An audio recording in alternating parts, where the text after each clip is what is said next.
කවදා හරි හිතලා තියෙනවද තමන්ගේ දරුවාගේ ඉස්කෝලේට ආදාළ වැදගත්ම තීරණ ගන්නේ කවුද කියලා? හොඳයි. අද අපි කතා කරන්න යන්නේ අනියේ තීරණ ගැනීමේ බලය දෙමාපියන්වි ප්‍රජාවගේ අතටම දෙන අලුත්ම ක්‍රමවේදයක් ගැනයි. ඉතින් මේ වගේ සංකීර්ණ මාතෘකා සරල කරන මේ විග්‍රහයත් එක්ක අපි ඉදිරියට යමු. ඉස්සරනම් මේ ප්‍රශ්නෙට උත්තරේ වෙනස් වෙන්න පුරුවන්. දැන් ඒක වෙනස් වෙලා. මෑතකදී නිකුත් කරපු රාජ්‍ය චක්‍රලේඛයකට අනුව දෙමාපියන්ටයි ප්‍රජාවටයි තමන්ගේ පාසල් හැඩගස්වන්න කෙලින්ම බලයක් දීලා තිනවා. අන්න ඒ නිල ක්‍රමවේදය ගැන තමයි අද අපි ගැඹුරින්ම කතා කරන්නේ. මුලින්ම තේරුම් ගන්න ඕන දේ තමයි මේකේ නිකම් නීති පොතක් විතරක් නෙවෙයි. නෑ, ඊට වඩා ලොකු දැක්මක් මෙතන තියෙනවා. ඒ කියන්නේ තීරණ ගැනීමේ බලය එක තැනකට සීමා නොකර ඒක කෙලින්ම පාසලටයි ඒ පාසල වටා ඉන්න ප්‍රජාවටයි ලබා දීම. ඉතින් අන්තිම අරමුණ වෙන්නේ ඒ හරහා වඩා හොඳ පාසලක් හදන එක. සරලවම කිව්වොත් මෙතන තියෙන මූලිකම අදහස තමයි මේක. පාසලේ දියුණුවට අදාළ තීරණ ගනිද්දී ඒ ගැන හොඳටම දන්න කට්ටිය කවුද? ඒ තමයි දෙමාපියන්, ගුරුවරු සහ ඒ අවට ප්‍රජාව. අන්න ඒ අයවම මේකට සම්බන්ධ කරගන්න එක තමයි ඉලක්කය. එතකොට ඉස්කෝල කියන්නේ ප්‍රජාවගේ අවශ්‍යතාවලට ඉක්මනින් ප්‍රතිචාර දක්වන වැඩක් වන තැනක් බවට පත් කරන්න පුළුවන්. හරි. එහෙනම් මේකේ තියෙන වැදගත්ම කාරණේ මොකද්ද? මේ සම්පූර්ණ රාමුවෙන්ම බලාපොරොත්තු වෙන්නේ හැම පාසලකටම ශක්තිමත් හැමෝම එකට වැඩ කරන පදනමක් හදන එක. අන්තිමට මේ හැම දෙයකම වාසිය යන්නේ කාටද? වෙන කාටවත් නෙමෙයි. අපේ දරුවන්ටම තමයි. හොඳයි. එහෙනම් අපි බලමු මේ ලুকু දැක්ම කොහොමද ඇත්තටම ක්‍රියාත්මක වෙන්නේ කියලා. මේක පැහැදිලි ස්තර 3ක ව්‍යුහයක් හරහා තමයි සිද්ධ වෙන්නේ. මේ ව්‍යුහය ලේසියෙන්ම තේරුම් ගන්න පොඩි උපමාවක් ගමු. හිතන්නකෝ පාසල කියන්නේ පොඩි නගරයක් කියා. එතකොට ඒ නගරේ පාලන පද්ධතියක් තියෙන්න පාය. අන්න ඒ වගේ තමයි මේකත්. ඔව්, අන්න ඒක තමයි මෙතන වෙන්නේ. බලන්න මේ ගමන. මුලින්ම පාසල් සංවර්ධන සමිතිය. මේක තමයි හැමෝගෙම වේදිකාව.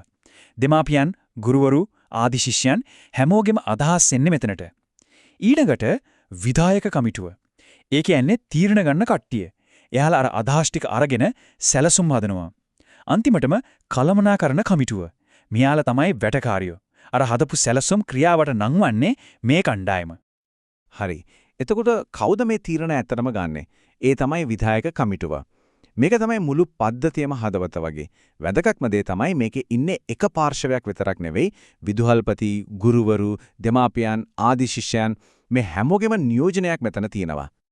විශේෂයෙන්ම මෙතනදී අවධාරණය කරන්න ඕන දෙයක් තියෙනවා. ඒ තමයි දෙමාපිය නියෝජනය. අන්න ඒක තමයි මේ ක්‍රමයේ මුල්ගල. ප්‍රජාවට පාසලේ පාලනයට කෙලින්ම සම්බන්ධ වෙන්න තමන්ගේ හඬ අවදි කරන්න ලැබෙන ප්‍රධානම තැන තමයි මේක. මේකේ තියෙන හරිම අපූර්ව දෙයක් තමයි පාසලේ ළමයි ගාන අනුව දෙමාපිය නියෝජිතයන් ගානත් වෙනස් වෙන එක. බලන්න ළමයි 100ට අඩු ඉස්කෝලේක නියෝජිතයෝ 3 දෙනයි. හැබැයි ළමයි 2000කට වැඩි ඉස්කෝලේක ඒ ගාන 8ක් වෙනකම් වැඩි වෙනවා. ඒ කියන්නේ ඉස්කෝලේ ලොකු වුණත් පොඩි වුණත් දෙමාපිය හඬක ලැබෙන වැදගත්කම අඩු වෙන්නේ නැහැ කියන එක සහතික කරලා තියෙනවා. හොඳයි. ඉන්නේ නියෝජිතයෝ එන්නේ කොහමද? කවුරු හරි පත් කරනවද? නෑ. මුළු දෙමාපිය ප්‍රජාවම එකතු වෙලා ප්‍රජාතන්ත්‍රවාදී ඡන්දයකින් තමයි මෙයාලව තෝරගන්නේ. ඒ විතරක් නෙවෙයි, දුර කාලයත් අවුරුදු 2යි. ඒ කියන්නේ යාලා නිතරම තමන්ව පත් කරපු දෙමාපියන්ද වග කියන්න ඕනේ. හරි. අපි දැන් මේ ව්‍යුහය ගැන කතා කළා. දැන් බලමු මේක ඇත්තටම දවසේ වැඩවලදී ප්‍රායෝගිකව ක්‍රියාත්මක වෙන්නේ කොහොමද කියලා. භූමිකා, සල්ලි, වගකීම් මේ හැමදේම ගැන. විනිවිද භාවය කියන එකට මෙතන ලොකු තැනක් දීලා තියෙනවා. ඒකට හොඳම උදාහරණයක් තමයි මේ වගකීම් බෙදලා තියෙන විදිහ. බලන්න, ලේකම් වෙන්නේ තීරීපත්තුණු දෙමව්පියෙක්, හැබැයි භාණ්ඩාගාරිකය කියන්නේ සල්ලි භාගේ බලාගන්නේ තීරීපත්තුණු ගුරුවරයෙක්. මේකෙන් වෙන්නේ මොකක්ද? බලය එක තැනක කොට ගැහෙන්නේ නේ, මනා තුලනයක් හැදෙනවා. හොඳයි. දැන් අපි කතා කරමු සල්ලි ගැන. මොකද විනිවිද භාවය ගැන කතා කරද්දී මුදල් කළමනාකරණය කියන්නේ හරීම වැදගත් දෙයක්. ඉතින් අර මුදල් අනුමත කරන්නේ කොහොමද? වියදම් කරන්නේ කොහොමද? ඒකටත් පැහැදිලි ක්‍රමයක් තියෙනවා. හිතන්නකෝ පාසලට පොඩි දෙයක් කරගන්න ඕන කියලා. සමහර විට පොඩි අලුත් වැඩියාවක්, නැත්නම් ළමයින්ට ක්‍රීඩා භාණ්ඩ ටිකක් ගන්න, රුපියල් ලක්ෂ 5ක් දක්වා වියදමකට තීරණය ගන්න සම්පූර්ණ බලය තියෙන පාසලේ විධායක කමිටුවටමයි. ඒ කියන්නේ ප්‍රජාවට අවශ්‍ය දේවල් ඉක්මනටම කඩිනින්ම කරගන්න පුළුවන්. හැබැයි ඊට වඩා ලොකු ව්‍යාපෘතියක් නම්, ඒ කියන්නේ රුපියල් ලක්ෂ 5කට වඩා වැඩි වියදමක් නම්, එතකොට කතාව ටිකක් වෙනස්. ඒකට කලාප අධ්‍යාපන අධ්‍යක්ෂවරයාගේ අනුමැතියත් ඕන වෙනවා.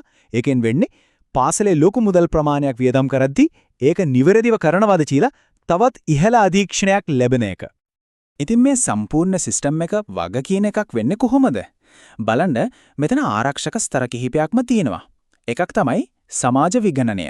ඒ කියන්නේ ප්‍රජාවම එකතු වෙලා ගිණුම් බලනවා. ඊට අමතරව රජයේ නිල විගණන තියෙනවා. යම්කිසි අවභාවිතාවක් ගැන පැමිණිල්ලක් ආවොත් ඒක පරීක්ෂා කරන්න පුළුවන්. අන්තිමටම හරියට වැඩක් වෙන්නේ නැති කමිටුවක් නම් ඒක විසිරුවා හැරලා අලුතෙන් කමිටුවක් පත් කරන්නත් බලය තියෙනවා. හරි. මේ ව්‍යුහය ගැන දැන් අපි දන්නවා. එතකොට පාසලේ දියුණුවට ඇත්තටම උදව් කරන්න කැමති කෙනෙක්ට කොහොමද මේකට සම්බන්ධ වෙන්න පුරුවන්? නිකන් බලාගෙන ඉන්නවද? නෑ. ඒකට පැහැදිලි මාර්ග කීපයක්ම තියෙනවා.